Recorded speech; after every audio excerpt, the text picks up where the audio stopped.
Hello, my students. Hope you people are all right and rather facing the challenges posed by COVID 19.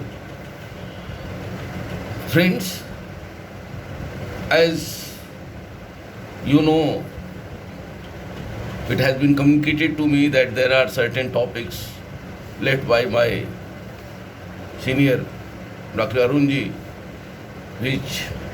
who was teaching this paper, political system. So today I am going to discuss with you bureaucracy and its role, नौकरशाही और इसकी भूमिका. So first of all, I would like to clear with you what is bureaucracy. You might have studied bureaucracy in your public administration paper, लेकिन नौकरशाही का एक लोकतांत्रिक शासन प्रणाली में क्या भूमिका होती है, इसको डिस्कस करने के लिए ज़रूरी है कि हम लोकतंत्र में नौकरशाही शब्द को अच्छी तरह से समझें. We all know that bureaucracy is a system of government in which most decisions are taken by state officials than by elected representative of the people. Bureaucracy is the institution that carries out administrative responsibility of the state. संक्षेप में नौकरशाही वह यंत्र है, एक तंत्र है जो राज्य के शासन को अमली जामा पहनाता है. If we consider another definition of bureaucracy, it has been termed as a government run by or manned by permanent officers of the states. In other words, it can be said that bureaucracy is the type of government or administration which is permanently manned by some permanent officers recruited by a body which act independently. एक ऐसा शासन तंत्र जिसमें काम करने वाले व्यक्ति एक संस्था के द्वारा स्थायी तौर पर नियुक्त किए जाते हैं और वह राज्य का कार्य करते हैं. We can also say that bureaucracy is a government of permanent officers. These permanent officers act as advisor to the ministers but bear the burden of policy making and policy implementation both, and they are responsible to their immediate boss. नौकरशाह अपने boss मंत्रियों के प्रति, जो कि people's representative के बीच से चुने जाते हैं, अपने कार्यों के लिए उत्तरदायी होते हैं. एंड बॉस में भी ये ब्यूरोक्रेटिक ऑफिसर और ए मिनिस्टर और somebody else, but these officers are recruited, appointed, promoted clearly during their service. As one of the famous scholar of bureaucracy, Max Weber, has clearly stated that origin and inevitability of bureaucratic organization and rule, there is a complexity of points, complexity of situations, and this complexity is increasing day by day as we see modern administration of state. The increasing complexity of modern administration only could be tackled by bureaucracy. नौकरशाही के द्वारा आज जो बहुत सारी समस्याएं हैं उनका निदान हो सकता है.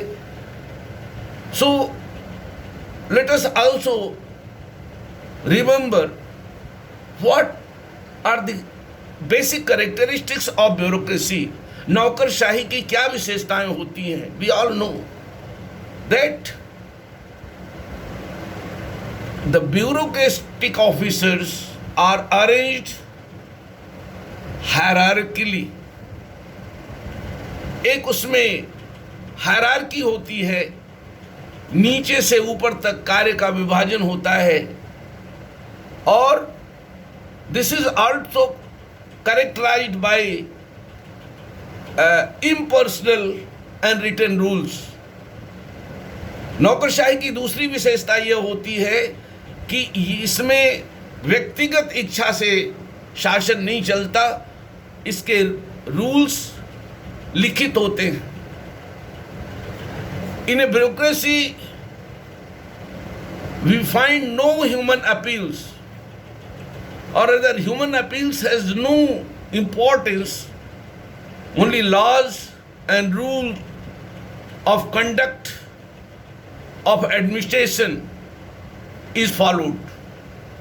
केवल नियम विनियम कानूनों के आधार पर जो संस्था काम करती है वह नौकरशाही कहलाती है. इसकी तीसरी विशेषता ये होती है कि इसमें इसकी जो रिक्रूटमेंट होती है, the recruitment of the bureaucrats based on personal efficiency and competence. उनकी क्षमता योग्यता के आधार पर, प्रतिस्पर्धा के आधार पर उनकी नियुक्तियां होती हैं. And this bureaucracy has special demarcated task. उनके कार्य अच्छी प्रकार से डेलिनेट होते हैं, विशिष्ट होते हैं, बटे रहते हैं, सो ओवरलैपिंग नहीं होती है. And there is also separation of officials from ownership of the means of administration. प्रशासन के साधनों पर उनका कोई व्यक्तिगत स्वामित्व नहीं होता. आज इस विभाग में सचिव हैं, कल दूसरे विभाग में सचिव होंगे, परसों तीसरे विभाग में सचिव होंगे. सो प्रशासन के विभिन्न विभागों में उन्हें काम करने का अवसर मिलता है. और there is also security of service and promotions of officers. नौकरशाही में जो अधिकारी कर्मचारी कार्य करते हैं उनकी नियुक्ति, उनकी सेवा शर्तें, उनकी प्रमोशन की शर्तें, ये सब स्पष्ट रूप से क्लियर होती हैं. And efficiency, merit, honesty are always rewarded in a good bureaucracy. एक अच्छी नौकरशाही में उनकी क्षमता, योग्यता, उनके गुण की स्वीकृति होती है. और last but not least, in bureaucracy there is always respect for seniority. वरिष्ठता का इसमें ख्याल रखा जाता है. इन सारी विशेषताओं को मिला करके when we see the functioning of bureaucracy, especially in a democratic country like India, Bharat में नौकरशाही के क्या भूमिका है, क्या रोल है, इस बात की जब हम चर्चा करते हैं तो मैंने कल भी आपसे कहा कि भारत एक विशाल लोकतंत्र है. एक बड़ा प्रजातांत्रिक राज्य है, विविधताओं से भरा हुआ राज्य है और जिसके प्रशासन के समक्ष बहुत सारी चुनौतियां हैं।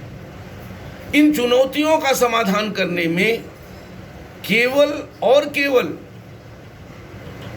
जनप्रतिनिधि के माध्यम से बनी हुई निर्वाचित की गई सरकार ही अकेले कार्य नहीं कर सकती, बल्कि शासन का कार्य करने के लिए भारत जैसे विशाल देश के पास एक विशाल नौकरशाही का तंत्र भी है, संजाल है। प्रदेश के स्तर पे नौकरशाही है, राष्ट्र के स्तर पे नौकरशाही है, स्थानीय स्तर पर नौकरशाही है। सो these bureaucrats are in a sense real government. They govern the country.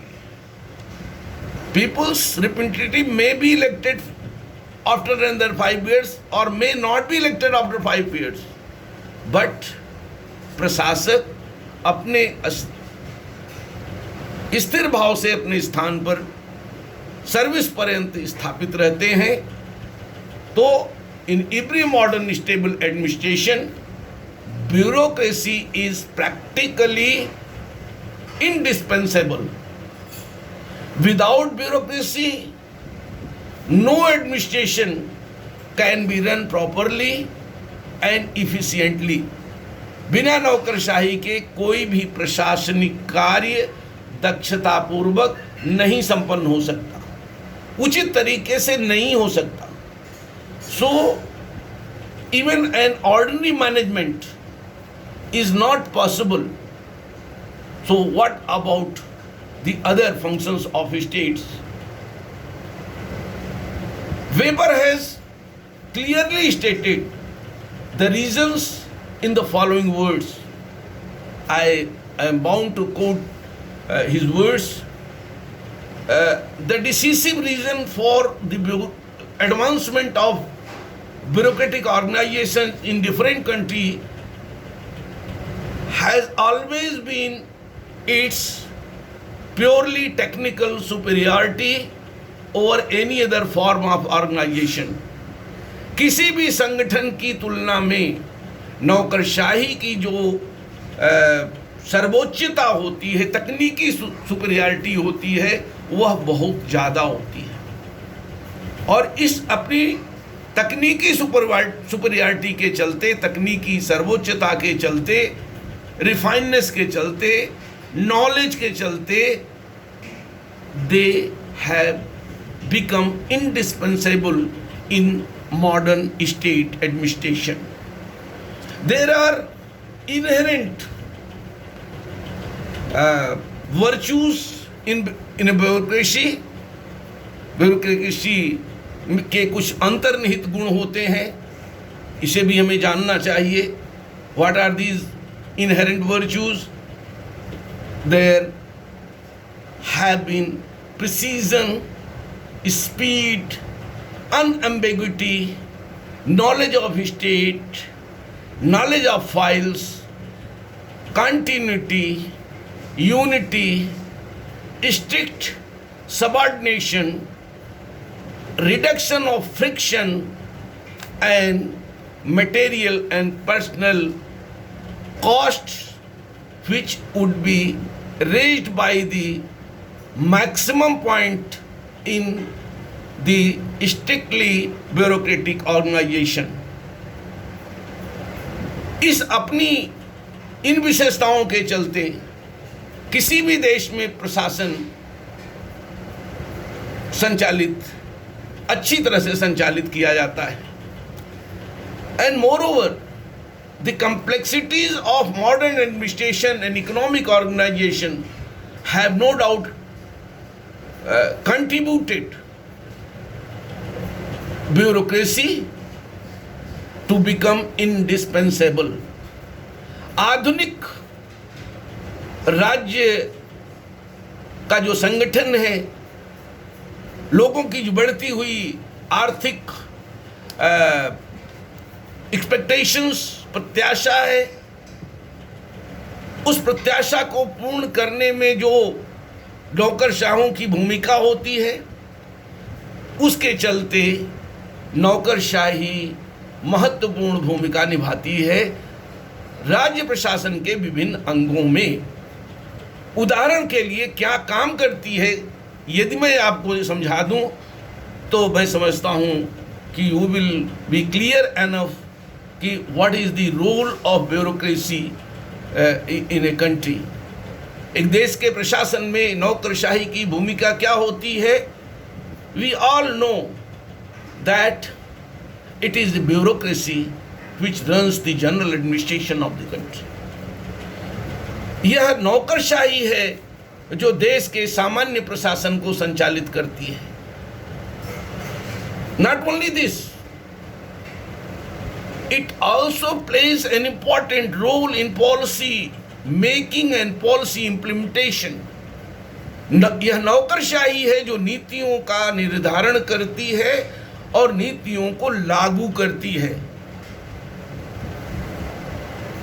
It also articulates the aggregate of interest of the people. हाल के दिनों में नौकरशाही की यह भी भूमिका है कि समाज के विभिन्न वर्गों के हितों का समुच्चय कैसे हो, सभी के हित कैसे सुरक्षित हों, इस कार्य को भी नौकरशाही निभाती है, नौकरशाही करती है। In articulating aggregating interest of different sections of the people and the most important function which a bureaucracy plays in a country is maintenance of stability in administration. प्रशासन की स्थिरता को बरकरार रखती है। साथ ही साथ यह विकास के मुद्दों को अपने आचरण में तरजीह देती है और इस तरह से समय समय पर नौकरशाही की भूमिका बदलती रहती है, जिसे हम कहते हैं changing role of bureaucracy in changing times. बदलते हुए परिवेश में नौकरशाही की बदलती हुई भूमिका। इतनी सारी भूमिकाओं के साथ if in brief I would like to conclude, संक्षेप में यदि मैं कहना चाहूं तो मैं कहूंगा कि in brief bureaucratic process lend itself to criterion criticism. हाल के वर्षों में नौकरशाही को बहुत सारे आक्षेपों का सामना करना पड़ा है। It is often considered to be synonymous with redundancy. Redundancy इसको कहा जाता है, इसको कहा जाता है कि यह पीछे देखने वाली संस्था हो जाती है। कालांतर में इसमें आर्बिट्रेरीनेस आ जाती है, इसमें इनएफिशिएंसी आ जाती है, इसमें रेड टेपिज्म डेवलप कर जाता है। And one common satirical definition of bureaucracy is the art of making possible impossible. नौकरशाही पे आक्षेप किया जाता है कि जो संभव है उसको नौकरशाही अपनी कलम से असंभव बना देती है। और इसके अलावा additionally sometimes bureaucratic structures tends to be backward looking, and this backward perspectives creates a conflict with an innovative or reformative agenda of government who demands forward looking concept। तो there is need to identify ways to improve the functioning of bureaucracy. नौकरशाही की क्षमता को बनाए रखने के लिए, उसकी प्रतिबद्धता को बनाए रखने के लिए, उसके गुणों को बनाए रखने के लिए हमें नौकरशाही में समय समय पर यथेष्ट सुधार करना चाहिए, जिससे नौकरशाही के ऊपर जो आक्षेप लगते हैं, कभी कभी हम सभी लोग जानते हैं नौकरशाही के ऊपर भ्रष्टाचार के आरोप भी लगते हैं, और ये भ्रष्टाचार कॉमन है, इसमें केवल नौकरशाह जिम्मेदार नहीं है, इसमें मिनिस्टर्स भी जिम्मेदार होते हैं, जनप्रतिनिधि भी जिम्मेदार होते हैं। तो इसके लिए केवल नौकरशाहों पर दोष देना ठीक नहीं है। What we need a time-tested reforms in our bureaucratic structure so that they can play their constructive role in the development of country. With these words, friends, I finish my talk. If you have any queries, problems in understanding of this topic, bureaucracy and its role, then you can ask me separately. So thank you very much.